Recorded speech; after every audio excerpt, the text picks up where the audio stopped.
दिखाए। एक सेठानी थी, उसके नगर में एक मुनि का आगमन हुआ। वह उनकी वंदना को गई, प्रणाम किया, सेठ भी गया, श्रावक लोग दर्शन को गए, सब दर्शन करके चले गए, सेठ भी चला गया, सेठानी बैठी रही। मुनि ने कहा सब चले गए, सेठानी तुम भी जाओ। बोले गुरुदेव एक जिज्ञासा लेकर आई हूं। क्या है? मेरे मन में एक दुविधा है। क्या दुविधा है? मेरे मन में एक दर्द है, मेरे मन में एक पीड़ा है, मैं दुखी हूं महाराज। महाराज ने कहा नगर सेठानी दुखी? गरीब दुखी हो तो चल जाए, तू क्यों दुखी है? दौलत नहीं है? बोले अपार दौलत है। तो फिर क्यों दुखी है? महल बहुत बड़ा है, नगर सेठानी है, जितना पैसा मेरे पास उतना नगर में किसी के पास नहीं है, फिर दुखी क्यों है तो सेठानी? बोले एक दुख मुझे चुभता है, बहुत ज्यादा पीड़ा देता है, दर्द देता है। बोले क्या दुख है तुझे? बोले बरसों बीत गए, निसंतान हूं, मुझे संतान सुख नहीं है महाराज, क्या वो मुझे प्राप्त होगा? मुनि ने कहा अवश्य होगा। इतना सुना कि कानों में जैसे अमृत घुल गया हो, रोम रोम रोमांचित हो गया। झूठे न होए मुनि के बैना। मुनि ने कह दिया इसका मतलब होगा या नहीं होगा। सेठानी जैन थी, उसने कहा गुरुदेव क्या बोल रहे हैं आप? बोले अवश्य पुत्र होगा तुझे। पुत्र होगा मुझे? आंखों से अश्रु की धारा छल छल करके बह गई, ऐसा लगा जैसे पुत्र हो ही गया हो। मुनि ने कह दिया, दर्द दुखती रूह पर हाथ रख दिया। मुनि ने कहा तुझे अवश्य पुत्र होगा, अवश्य पुत्र होगा, मैं पुत्रवती बनूंगी, मुझे मां का सुख मिलेगा, मुझे संतान का सुख मिलेगा, अवश्य मिलेगा। लेकिन जैसे ही लेकिन कहा ना, चेहरा उतर गया सेठानी का। लेकिन क्या मतलब गुरुदेव? तू आगे का बर्दाश्त नहीं कर पाएगी। ये संसार है, यहां सुख का हाथ पकड़ के दुख भी साथ में आता है। हमेशा सुख नहीं रहता, हमेशा दुख नहीं। तू बहुत सुखी हो रही है, प्रमुदित हो रही है, लेकिन तेरे साथ साथ एक दुख भी आने वाला है। बोले क्या दुख आएगा? बोले इधर तेरा पुत्र होगा, उधर तेरा पति दीक्षा को धारण कर वो सन्यास ले लेगा। पति सन्यास, पति जाए और पुत्र हो, किसे चुनोगी आप? पति को या पुत्र को? जीवन भर की अभिप्सा है कि मां बनूं, मां बनूं, मां बनूं। मां बनने का समय आया, पति का वियोग, वो दीक्षा धारण कर लेगा। नियति को कोई नहीं रोक सकता है। क्या कहती सेठानी कि मुझे मां नहीं बनना है? क्या कहती कि मेरे पति को दीक्षा नहीं लेने दो? दुविधा में फंस गई। नियति विधि ना तेरे ले किसी से कहे ना जा, जो होना है सो। सेठानी तू चिंता मत कर, तू कुछ भी नियति में फेर बदल नहीं कर सकती, जो होना है वह होकर ही। अब तू कहे कि पुत्र नहीं चाहिए तो ऐसा भी नहीं होगा, पुत्र तो तुझे होगा। और यहां पुत्र हुआ और वहां पति दीक्षा को धारण कर ले। दुविधा में फंस गई सेठानी। वरदान मिला या अभिशाप मिला, कुछ समझ ही नहीं पाई। खुशी लेकर के जाऊं या दुख लेकर के जाऊं? घर जा रही है अनमने मन से, और एक दिन सेठानी गर्भवती हो गई। मालूम है? गूढ़ गर्भ हुआ। गूढ़ गर्भ जानते हो? जिसमें उदर वृद्धि नहीं होती है, ऐसा लगता है वो गर्भवती है या नहीं है। गूढ़ गर्भ, तीर्थंकरों की माताओं को भी गूढ़ गर्भ होता है। उनकी त्रिवली जो सलवटे हैं पेट की, वो मिटती नहीं है 9 माह तक, ध्यान रखा। गूढ़ गर्भ हो गया सेठानी को। सेठ को पता ही नहीं। सेठानी ने कहा कि बताया कि ये गया, क्या करूं? नहीं बताया। अंतिम समय आया, 9 मास पूर्ण हुए। सेठानी ने कहा मेरा स्वास्थ्य सही नहीं है सेठ जी, मैं कुछ दिन किसी से मिलना नहीं चाहती हूं, मैं आराम करना चाहती हूं। सेठ बहुत चाहता था। उसने कहा कोई बात नहीं, नीचे जो तलघर है ना, उसमें तेरी व्यवस्था करा देता हूं। 1 महीने तलघर के अंदर रही। सेठ से कहा मैं किसी से मिलना नहीं चाहती हूं। सेठानी तो दिन गिन रही थी ना कि संतान होगी, पति को पता नहीं चलेगा, ध्यान रखना। कहां तक छुपोगे? सेठानी ने 9 महीने बाद बच्चे को जन्म दे दिया उस तलघर के अंदर। सेठ कहीं से बाहर से आ रहा था व्यापार करके, घोड़े पर बैठा है, क्या देखता है तालाब के किनारे से निकला दासी रुधिर के वस्त्र धो रही है, रक्त वस्त्र धो रही। सेठ ने कहा दासी ये तो मेरे घर की दासी है, ये कर क्या रही है, क्या हुआ है ये? मालूम है क्या कहा उस दासी ने कि सेठ जी क्षमा करना, तुम पुत्रवान हो चुके हो, तुम्हारे घर में पुत्र का जन्म हुआ है, बेटे का। दासी तो खुश थी कि सेठ इनाम देगा, सेठ बड़ा खुश होगा, बधाई देगा, तुम्हारे यहाँ पुत्र हुआ है सेठ जी, बरसों की इच्छाएं पूर्ण हुई। सेठ ने कहा पुत्र हुआ मेरे घर में और मुझे ही पता नहीं, मेरी पत्नी ने मुझे नहीं बताया कि मैं गर्भवती हूं। बोले सेठानी को हुआ ना? बोले हाँ। ऐसे कैसे हो गया? बोले सेठ जी गूढ़ गर्भ था उनको और उनको पुत्र का जन्म हुआ है। सेठ ने कहा धिक्कार ये संसार, जब मेरी ही पत्नी मुझसे छुपाती है, ये स्वार्थ का संसार है। सेठ ने कहा अब मुझे घर में रहने की जरूरत। इतनी सी बात में सेठ ने कहा अब सन्यास के मार्ग पे बढ़ना चाहिए। मेरी पत्नी मुझसे छुपा रही है, जिसके लिए मैंने सब कुछ किया, पूरा जीवन लगाया, इतनी स्वार्थी निकली कि मुझे नहीं बताया। दासी को पता है कि पुत्र हुआ है और मुझे नहीं पता, मुझे बताया ही नहीं। अब पुत्र खिलौना थोड़ी है कि बाजार से ले आई एक दिन में और हो गया। 9 महीने में इसने मुझे कितना छल किया, इस पगली ने कितना छल किया। 1 महीने अंदर रही नीचे, मुझे बताया नहीं कि हम संतान को जन्म देने वाले हैं। सेठ घर गया और जाकर के सेठानी से बोला लाओ ये सारी संपदा पुत्र के नाम करता हूं और मैं यहां से विदा लेता हूं। चले गए सेठ परम दिगंबर दीक्षा धारण किए, जाकर के सन्यास ले। नियति को कौन बदल सकता है? जो होना है वो होकर रहता है। सेठानी बिलख रही है पति के वियोग में। वैद्य बुलाए, ज्योतिषी बुलाए, ज्योतिषियों से कहा मेरे बच्चे का भविष्य देखो। बोले सेठानी जिस दिन तेरे बच्चे को पता चल गया कि संसार नश्वर है, उस दिन ये भी दीक्षा धारण कर लेगा। अरे सेठानी का मैं तो दोनों तरफ से लुट गई, पति भी गया और संसार के सुख ऐसे ही होते हैं। आज अच्छा होता है कल बुरा हो जाता है, आज सुख होता है कल दुख सामने आ जाता है। बड़े नाच गा के बेटे की शादी करते हो, बहू झगड़ालू आ जाती है, शादी का सारा सुख मिट्टी में मिल जाता है। संसार इसी का नाम है। करहूं तपस्या देह सो। चले गए सेठ। सेठानी ने कहा ऊपर वाले कक्ष में लाओ और मेरे पुत्र को संसार देखने नहीं मिलना चाहिए। नश्वरता देख ली तो वैराग्य ले लेगा। लाख उपाय करे, कोई लाख करे चतुराई, कर्म का लेख मिटे नारे भाई, कर्म का लेख मिटे नारे भाई। इस दुनिया में कर्म के आगे चले ना किसी का उपाय। कागज हो तो हर कोई बाँचे, कर्म न बाँचा जा। एक दिन इसी किस्मत के कारण बन को गए थे रघुराई रे, कर्म का लेख मिटे नारे भाई। जरा समझो इसकी सच्चाई रे, कर्म का। कितने हम कर्मों के लेख को बदलने का प्रयास करते हैं। नादान हैं जो परिस्थितियों को बदलने का प्रयास करते हैं। नहीं, जो होना है वह होकर ही रहेगा। बंद कर दिया कमरे में। मालूम है इतना बड़ा हो गया पुत्र, जवान हो गया, दुनिया नहीं देख लेती। मोह ने बांध लिया बंधन में, कहीं नहीं जा सकता, तो अंदर ही रहेगा। मालूम है एक दिन वहां पर राजधानी में रत्न कंबल बेचने वाला आया। रत्नों के कंबल राजा को दिखाया। राजा ने कहा नहीं, मेरे पास प्रजा का धन है, मैं अपने सुख के लिए इतना महंगा कंबल नहीं खरीद सकता हूं। जाओ ले जाओ, हमें नहीं लेना है। जैसे ही राजधानी से लौटा, गांव में पहुंचा, नगर में सेठानी को दिखाया। सेठानी ने कहा रत्न कंबल इतना सुंदर? बोले हाँ, मुझे दे दे।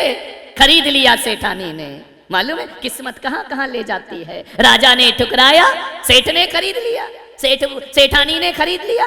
बोले मेरा तो मेहनत का पैसा है, राजा का प्रजा का होगा, मैं तो खरीदूंगी। बहुत प्यार करती थी पुत्र को। मालूम है कंबल का क्या किया? कंबल लेकर के उसकी जूतियां बना दी, रत्नों की जूतियां बच्चे को पहना रही है। ओढ़ने के लिए नहीं लिया, क्योंकि उनका बोझ वो सहन ही नहीं कर सकता था। जूतियां बना दी। एक दिन जूती छत पर सूख रही थी, एक चील आई और जूती को उठा करके ले। वो मांस समझी कि मांस का टुकड़ा होगा, लाल जूती थी, मगमल की मखमल की, उठा करके ले गई राजा के महल में छोड़ दिया। राजा ने कहा ये किसकी जूती है?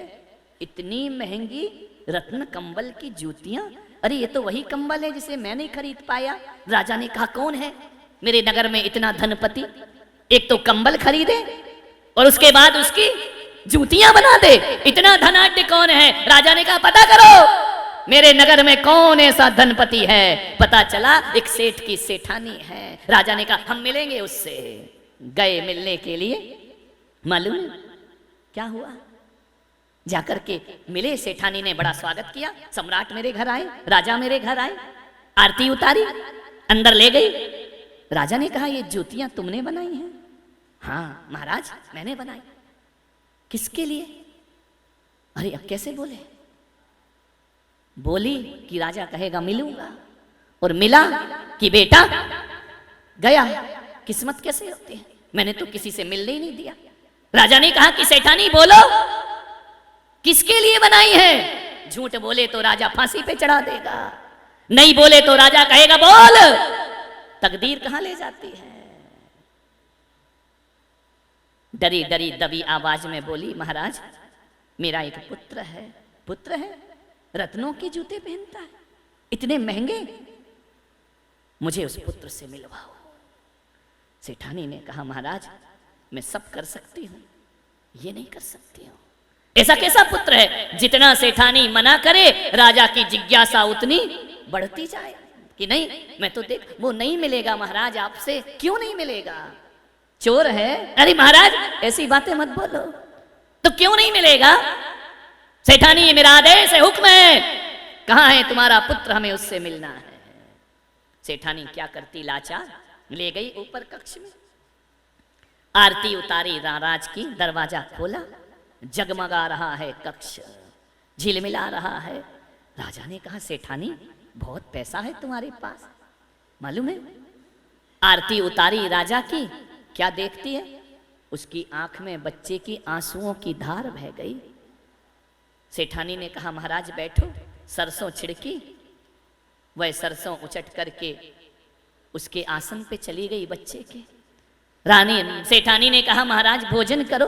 बोले हम यहीं भोजन करेंगे, यहीं पर लेकर के आओ। भोजन किया। क्या देखता है राजा कि बच्चा रो रहा है और सीधा नहीं बैठ रहा, ऐसा ऐसा हो रहा है, और चावल देते हैं तो यूं करता है और फेंक देता है। पूरा चावल फेंक दिया उसने। सेठानी से पूछा ये क्या करता है? बोले महाराज इसने कभी जीवन में आग नहीं देखी, इसने कभी सूर्य का प्रकाश नहीं देखा, ये रत्नों की रोशनी में पला है। आज तुम्हारे स्वागत में मैंने आरती उतारी ना, तो उसके ताप से इसकी आंख में आंसू आ गए। महाराज ये देखता नहीं है कि दीपक क्या होता है, इसने कभी इस कक्ष से बाहर नहीं जाता। देखो ना महाराज पूरा कमरा रत्नों से चमक रहा है, दमक रहा है। महाराज ने कहा ये हिल क्यों रहा, सीधा क्यों नहीं बैठता? बोले वो जो राई का दाना है ना, वो इसके आसन में चला गया होगा, वो इसको चुभ रहा है। राई का दाना चुभ रहा है? बोले हाँ। इतना सुकुमार? बोले हाँ। तो बोले ये चावल फेंक क्यों रहा है? बोले ऐसे चावल नहीं खाता ये, रात को तालाब में कमल पत्र में चावल को गलाना पड़ता है, फिर चावल पकता है, फिर ये खाता है, ये कठोर चीज नहीं खा सकता अपनी जुबान से। महाराज ने कहा ऐसा पुत्र, कंचन सी काया, इतना गुलाब जैसा कोमल कोमल बदन जिसका पंखड़ियों जैसा, लाल लाल गुलाबी रंग, बहुत सुंदर पुत्र है तुम्हारा। राजा ने देखा और चला गया। पुत्र ने पूछा माँ ये कौन थे? बोले तू चुप कर, कोई नहीं थे, ऐसे ही थे। बच्चे ने कहा छोड़ो क्या करना है, दरवाजा बंद कर दिया। किस्मत मालूम है क्या हुई? पीछे उद्यान था, पिताजी मुनि महाराज विहार करते करते उद्यान की तरफ आ गए। जैसे ही आए, कहानी आपको मालूम है, समय हो गया चातुर्मास स्थापना का, अब कहीं नहीं जा सकते, यहीं करेंगे चातुर्मास। दासियों ने देखा सेठानी सेठानी। बोले क्या? बोले मुनि महाराज आए। बोले चुप कर, मेरे पुत्र को उनके दर्शन भी नहीं होना चाहिए, उनके पास लेकर भी मत जाना, और आज के बाद छत पर जाने की जरूरत। जाओ सैनिकों से कहा उस मुनि को बाहर करो। सैनिक सिर झुकाए खड़े हैं, वो ऐसे वैसे मुनि महाराज नहीं है। कौन है? तुम्हारे ही सेठ हैं। मेरा सेठ यहाँ आके तपस्या कर रहा, चतुर्मास क्या कर रहे हो यहाँ? गई महाराज के पास, आप जाओ यहाँ से, मेरा जीवन बर्बाद मत करो। मुनि ने कहा हमारे तो चातुर्मास का समय हो गया, हम तो कहीं जा नहीं सकते, आज से ही चतुर्मास लग गया है। सेठानी ने कहा कोई बात नहीं, मेरे पुत्र को दर्शन मत देना कभी। चली गई सेठानी, 4 महीने बच्चे को बाहर नहीं निकलने दिया, भोजन अंदर, हर चीज अंदर, स्नान अंदर, सब कुछ अंदर। मालूम है सेठानी के बगीचे में जो फूल लगे रहते थे ना, वो रात में तोड़ लिए जाते थे, क्योंकि झरता हुआ फूल देख लिया तो इसे वैराग्य हो जाएगा, पीला पत्ता देख लिया वैराग्य हो जाएगा। क्षणभंगुरता के सारे दृश्य उस सेठानी ने अपने महल से सब तरफ से हटा दिए। बिजली चमकते नहीं देखना चाहिए, ऐसे कुछ मत दिखाओ, ऐसी मोह में अंधी हुई वह माँ। क्या हुआ, एक दिन चतुर्मास का विसर्जन होने लगा। मुनि महाराज सुबह सुबह भक्ति पाठ पढ़ रहे, झरोखा खुला रह गया। क्या देखता है, कोई कुछ पढ़ रहा है। देखा, अरे ये नग्न व्यक्ति कौन बैठा है, ये क्या पढ़ रहा है। उसने दासी को बुलाया, दासी हो, ये कौन है। दासी ने झट से खिड़की बंद कर दी। पागल हो तुम, मत देखो। वो कपड़े क्यों नहीं पहनते हैं। बोले रहने दो, वो पागल है, उनका दिमाग खराब है। उसने सेठानी से कहा कि माँ पागल कौन होता है। उसने तो जाना ही नहीं कि पागल कौन है। अरे बोले वो पशु हैं। माँ ये तो बता पशु कौन होता है। मैंने तो पशु ही नहीं देखे अपने जीवन में, मैंने तो पागल व्यक्ति नहीं देखा अपने जीवन में। माँ मुझे वहां जाने दो, मुझे देखने दो। नहीं बेटा वहां नहीं जाते। ताला डाल दिया, बच्चे को अंदर बंद कर दिया कि एक पहर की तो बात है, ये चले जाएंगे विहार करके, इसे दिखना नहीं चाहिए। मुनि महाराज चैन नहीं, सुध बुध नहीं, कौन है कौन है, रात को दिन को, अब बच्चे को चैन नहीं, वो है कौन, ऐसा क्यों बैठा है, इतने मधुर कंठ से भक्ति पाठ क्यों कर रहा है। माँ मुझे क्यों नहीं जाने देती उनके पास, क्यों उनसे मिलने नहीं देती। रात का समय, अर्धरात्र का समय, माँ की धोती ली, खिड़की से बांधी और ऊपर से उतर गए नीचे। विधना तेरे लेख किसी के समझ ना आते हैं। जो होना है तो कोई रोक सकता है। आंसू बहाओ, रो, बिलखो, चिल्लाओ, नियति में जो है वह तो होकर ही रहेगा। ऐसे उतर रहे हैं सुकमाल से हाथ पैर, सुकमाल नाम जिनका, मालूम है, उतर रहे हैं, छिल गए, खून की धाराएं लग गई। कभी रगड़ नहीं खाई थी, कभी बिस्तर पे सलवट आ जाए तो नींद नहीं आती थी उनको। उतरते जा रहे, पैर छिल रहे, हाथ छिल रहे, खून की धार। मुझे जाना है उनके पास, मैं जाऊंगा, मुझे कोई नहीं रोक सकता है। रात को 12 बजे पहुंच गए मुनिराज के पास। एक एक पैर में खून के निशान बने हुए, छिल गए पैर साड़ी से, रक्त की धार बह रही है। गए मुनि के पास, मुनि ने देखा दोनों हाथों में रक्त और पैरों में रक्त। कौन हो तुम। मुझे नहीं मालूम मैं कौन हूं, क्या यहाँ क्यों आए हो। उन्होंने कहा कि मेरा मत पूछो, ये बताओ कि तुम कौन हो, तुम यहाँ क्यों बैठे हो। इतनी ठंडी के दिन, दिवाली के बाद, ठिठुरती ठंड में तुम वस्त्र क्यों नहीं पहनते हो। मुनि ने कहा बालक तू है कौन। बोले मेरा परिचय मुझे नहीं मालूम, तुम अपना परिचय दो कि तुम कौन हो। बोले मैं संत हूँ, मैं मोक्ष की साधना कर रहा हूँ, ये जन्म मरण से मुक्त होना चाहता हूँ, मैं तपस्चरण कर रहा हूँ। ऐसा करने से जन्म मरण से मुक्त हो जाते हैं। बोले हाँ। बोले फिर जन्म नहीं होता। बोले नहीं होता है, संसार में बार बार आना जाना नहीं होता है, कर्मों का क्षय होता है, निर्वाण की प्राप्ति होती है। तो क्या मुझे भी निर्वाण हो सकता है। क्या जाने बालक तू निर्वाण छोटा सा नहीं जानता तो बताओ ना गुरुदेव, मुझे समझाओ क्या होता है मोक्ष, मुझे समझाओ क्या होता है संसार, मुझे समझाओ संसार में क्यों नहीं रहना, मुझे समझाओ मोक्ष में क्या मिला करता है। प्रश्न पे प्रश्न की झड़ी लगा दी गुरु के सामने।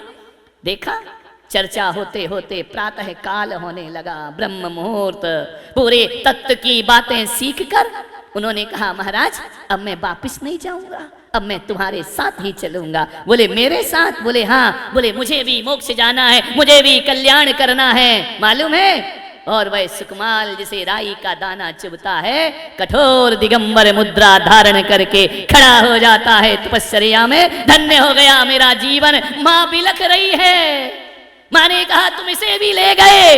पिता ने कहा मैं नहीं जानता ये कौन है। बोले तुम्हारा ही तो पुत्र है, सुकमाल नाम है इसका। पुत्र भी मुनि महाराज हो गए। माँ मोह में तड़प तड़प करके त्रियंच गति की पात्र बनती है। ध्यान रखना, सोचना है आपको। मान्यवर, मालूम है जिनको राई का दाना चुभता है वो केस लॉन्च करते हैं, जिनको एक बिस्तर की सलवट सहन नहीं होती वो कांटों पे चला करते हैं। ध्यान, कैसी है ये दिगंबर वेश, कैसी है ये दिगंबर तपश्चर्या, कैसा इसका लगाव, कैसा इसका आकर्षण। सब कुछ छोड़ दिया उसने।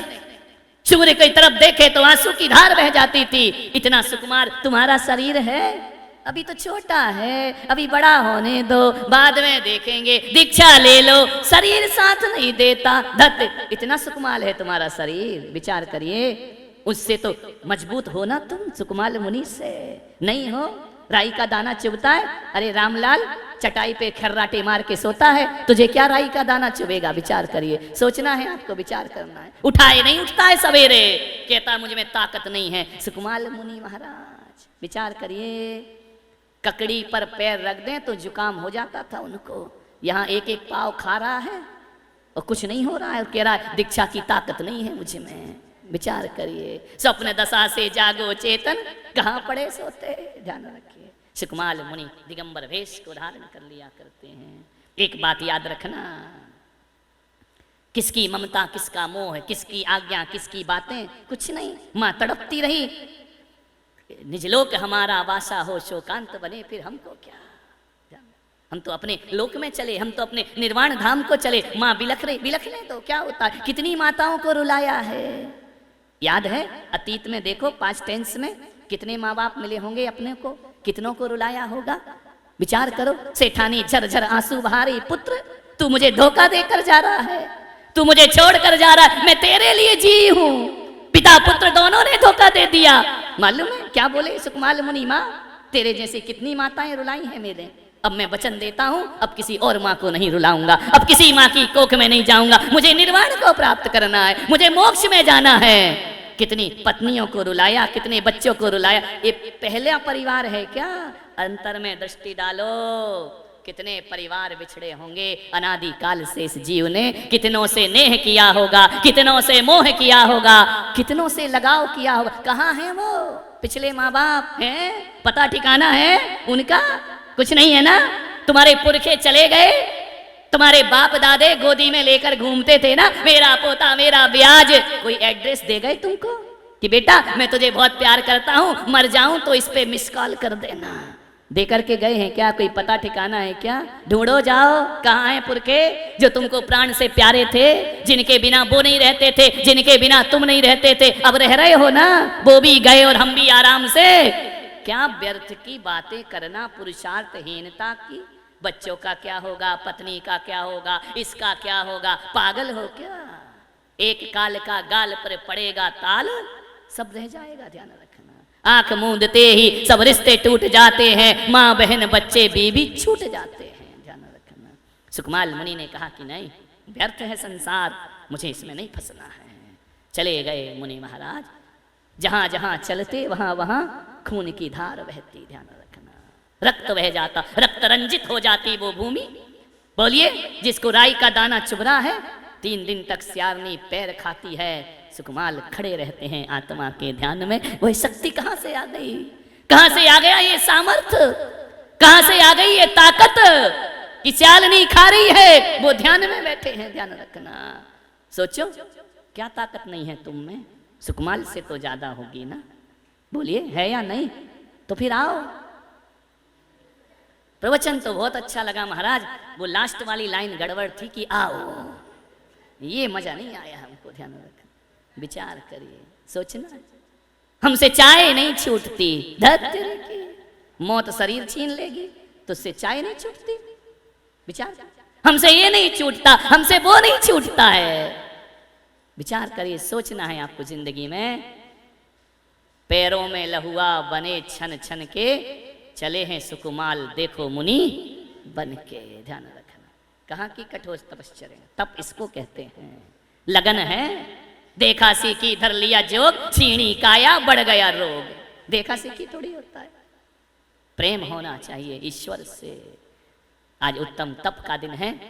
हमारे यहाँ कठोर कठोर सहनन वाले ही दीक्षा नहीं लेते, हमारे यहाँ हीन सहनन वाले भी दीक्षा ले लिया करते हैं। और ऐसे सुकुमाल मुनि 3 दिन स्यालनी खाती है, जाकर के स्वर्गों में सर्वा सिद्धि में देवत्व को उपलब्ध हो जाया करते हैं। ध्यान रखना, कहाँ से आ जाती है वह ताकत, कहाँ से आ जाता है वह सामर्थ्य। मेरा जीवन का, मेरी भी एक किडनी है ना, मुझे मेरे पहले गुरु ने कहा था तुम्हारी एक किडनी है, तुम दीक्षा नहीं लेना। उनने मेरे लिए अच्छा सोचा था, उनने मेरे लिए गलत नहीं सोचा। मैं इस बात से उनसे किसी प्रकार से नाराज नहीं हूं, वो मेरे शुभचिंतक थे। जब मैंने दूसरे गुरु से दीक्षा ली ना, अपने गुरु आचार्य पुष्पदंत सागर जी से, उन्हें मैंने बताया नहीं। मैंने कहा बता दूंगा तो ये भी भगा देंगे। लगन तो यही लगी थी कि लगन तुमसे लगा बैठे, जो होगा देखा जाएगा, जो होगा देखेंगे। अब तो लगन लग गई है। डॉक्टरों ने कहा, सबने कहा, इन सबको मालूम है जो मेरे से जुड़े हुए थे। अहमदाबाद में मैं बीमार रहा, लेकिन नहीं, एक ही लगन थी। गुरुदेव बोले कि दीक्षा कैसे होगी। मैंने कहा दीक्षा के बाद किडनी खराब होती फिर क्या करते। अरे मरना तो है ही ना, अरे 7 दिन में मरो या 70 साल में मरो, जब भी मरो दिगंबर भेष धारण करके मरो। जीवन हमारा, कोई अमर थोड़ी हूं मैं, अमर हूं क्या? बीमारी है तो कोई मैं घर में रह के अमर हो जाऊंगा क्या? मरना तो वहां है, मरना तो यहाँ, मृत्यु तो हर जगह आएगी ना, फिर वैसी मौत क्यों मरे? मरना है तो संत की मौत मरो। 70 साल भी जी लिए तो क्या फर्क पड़ता है, 7 दिन जी लिए तो क्या फर्क पड़ता है, 7 घंटे जी लिए तो क्या फर्क? कैसे बहाने बनाते हो? डायबिटीज है, अरे धत तेरे की है तो है, घर में कौन सा मिट जाएगी वो, मिटना तो है ही नहीं ना। वहां भी है, वहां भी है। यहाँ रहेगी तो बीमारी भी तर जाएगी, वो वहां रहेगी तो बीमारी भी लेकर के। क्या बहानेबाजी बहुत है तुम्हारे पास, इतने बहाने हैं नहीं लेने के। विचार करिए, पैदल नहीं चल पाएंगे, अरे कंधे पर ही जाएगा ना, उस समय क्या करेगा? विचार करिए। तपस्या, लोग कहते हैं भक्ति शक्ति के अनुसार भक्ति करो, और मैं पुलक सागर कहता हूं शक्ति से भक्ति नहीं होती, जितनी भक्ति होती है उतनी शक्ति अपने आप प्राप्त होना प्रारंभ हो जाया करती। आज मुझे भी 25-26 साल हो गए ना, घर छोड़े 27 साल हो गए, 28वां चल रहा है। एक किडनी पर कर रहा हूं ना, जी रहा हूं ना। अरे जो 2 किडनी नहीं वाले नहीं कर पाते वो मैं करके दिखा रहा हूं जीवन में। इतनी बोल रहा हूं, इतना सब कुछ कर रहा हूं, ये कहां से आई? मैं सोच लेता घर में क्या होगा, किडनी फेल हो गई तो क्या होगा, सही बात है, नहीं लेना चाहिए, अभी और सोचना चाहिए, घर में रहना चाहिए। मैं तुमको विश्वास दिलाता हूँ, यदि मैं घर में रहता ना तो आज मेरी किडनी मुझे अस्पताल में डाल देती। आज मोक्ष मार्ग में आ गया, तुम्हारे बीच बैठा हुआ हूँ। ध्यान रखना, ये भगवान भी तो सहायता करते हैं ना, नहीं करते क्या जीवन में? शक्तिहीन मत बनो, अपनी शक्ति को जागृत करो। शरीर की शक्ति से कुछ नहीं होता, मन की शक्ति से सब कुछ हुआ करता है। विचार करें। ये कई महिलाएं बड़े नखरे कर रही थी, हम शिविर में नहीं बैठेंगे, क्या होगा, कैसे होगा, कैसे करेंगे, कैसे आएंगे। अरे मैंने कहा आओ तो, घबराते काहे को? ऐसा शादी में नहीं सोचा कि ससुराल गड़बड़ होगी तो क्या करेंगे, सास सही नहीं मिली तो क्या करेंगे, ये जो पति मीठी मीठी बातें कर रहा बाद में बदल गया तो क्या होगा, हमारी इज्जत नहीं रही तो क्या होगा, झगड़ा हो। अरे शादी में तो ऐसा डू एंड डाई हो जाता है, जो भी होगा देखा जाएगा। इसमें क्यों नहीं होता है मेरे भाई? एक अनजान घर में अपनी जिंदगी लगा देते हो, ऐसा अनजान से प्रेम हो जाता है कि 20-20 साल से जिन माँ बाप ने पाला है उन्हें छोड़ देते हो। किसके लिए? एक अजनबी के लिए। ध्यान रखना, अरे एक अजनबी के लिए जब माँ बाप को छोड़ सकते हो तो परमात्मा के लिए संसार छोड़ दो, तो इसमें कौन सी बड़ी बात? सब कुछ हो जाता है जीवन में। सुरेश जी क्या विचार बन रहा है? कह तो सही रहे हो महाराज, लेकिन अभी थोड़ा ना आ जाओ, क्या दिक्कत है? कुछ नहीं होगा, मैं हूं ना। ध्यान रखिए, पार करो जीवन को। क्या करोगे इतने इतने साल घर गृहस्थी से? जी नहीं भरता तुम्हारा? मेरा तो एक नगर में ज्यादा रह जाऊं तो मेरा जी भर जाता है कि चलो यहाँ से। अब मुझे छटपटाहट हो रही, कब चतुर्मास और कब मैं यहाँ से जाऊं। तुम्हारा घर से जी नहीं भरता, परिवार से जी नहीं भरता है कि अब छोड़ो इसको। तुम्हारा नहीं भरा, बच्चों का भर गया, वो विदेशों में चले गए, तुम छाती से लगाए बैठे हो। जी नहीं भरता कि 60 साल से तो हो गए, 50 साल से छोड़ो ना, ये कुछ नया जीवन जीते हैं, कुछ नई जिंदगी जीते। आत्मा तृप्त नहीं होती है? नहीं, मेरा बेटा मूल से प्यारा ब्याज के सोचना, कभी तो जी भरता होगा ना। हाँ, जब ये लड़ती होगी तब भरता होगा जी। लेकिन सुरेश जी हमारे ऐसे हैं, वो उसे लड़ने ही नहीं देते हैं। है ना, नहीं लड़ने देते ना। हकीकत में दिखाने में है पति तो तुम हो, पत्नी वो है। हर चीज का ख्याल रखते हैं, है ना। बोले लाखों में एक मेरी इंद्राणी, वाह क्या बात है। विचार करिए, कभी तो जी भरता होगा ना कि छोड़ो ये सब दुनिया के बातें, दुनिया के रिश्ते नाते, क्या रखा है इनमें। कभी नहीं भर, एक बार भी मन नहीं होता। होता है जब घर में झगड़ा होता है जब बेटा अपमान करता है, होता है जब बहू ताने मारती है, तब होता है जब हमारे मन के प्रतिकूल होता है, तब होता है। एक दादाजी आए, बोले महाराज बहुत दुखी हूँ, अंतिम बात कह के समाप्त करता हूँ, बहुत दुखी हूँ। तो मैंने कहा क्या दुख है? बोले पेंशन मिलती है मुझे 10,000 रुपये। तो मैंने कहा परेशानी क्या है तुझे? बोले घर में रहता हूँ, जब पेंशन आती है तो बड़ा बेटा कहता है मैं लूंगा, छोटा बेटा कहता है मैं लूंगा। तो मैंने कहा फिर क्या होता है? और जब रहने का वक्त आता है तो बड़ा कहता है छोटे वाले के पास रहो, छोटा वाला कहता है बड़े के पास रहो। तो मैंने कहा फिर क्या फैसला हुआ? बोले हमारे एक समधी जी थे, वो फैसला करा गए। मैंने कहा क्या फैसला कराया? बोले 15 दिन इनके पास रहना, 15 दिन इनके। बाप बट गया सामान की तरह, ध्यान रखना, 15 दिन। मैंने कहा दादाजी एक बात बताओ, कभी कभी 31 का महीना आए तो फिर क्या होगा? 15 दिन ये, 15 31 में क्या करेगा? बोले 31 में मंदिर में जाके बैठ जाता हूँ कि आज चतुर्दशी है, उपास कर लिया करता हूँ। मैंने कहा पागल ऐसी जिंदगी क्यों जी रहा है? तो बोले क्या करूं महाराज, तो मैं बहुत दुखी हूँ, मैं जानता हूँ कि मेरा पैसा सब चाहते हैं, मुझे कोई नहीं चाहता है। तो मैंने कहा एक काम कर, तेरे को 10,000 मिलते हैं ना, तो जिन शरणम में आके रहे आराम से। तेरे 10,000 है, किसी से मांगना नहीं, लेना नहीं, आराम से भगवान का भजन करना, कीर्तन करना, यहाँ रहना, और खाने का तू पैसा देते ही है, तुझे किसकी सुनना, किसी की नहीं, आराम से रहे। बोले बात तो सही कह रहे हो महाराज। तो मैंने कहा बुक करा दूं तेरा रहने का? तो बोले हाँ महाराज कल बताऊंगा। अरे मैंने कहा कल बताएगा, समस्या आज लेके आया है। दूसरे दिन आया, मैंने कहा क्यों रे क्या विचार है तेरा? बोले महाराज बात तो सही कह रहे हो, फिर मन कहता है कह लेने दो, हैं तो अपने दात तेरे की। मैंने कहा जा भाड़ में, मुझे क्या लेना देना है। फिर मैंने कहा समस्या लेके काय को आया था यहाँ?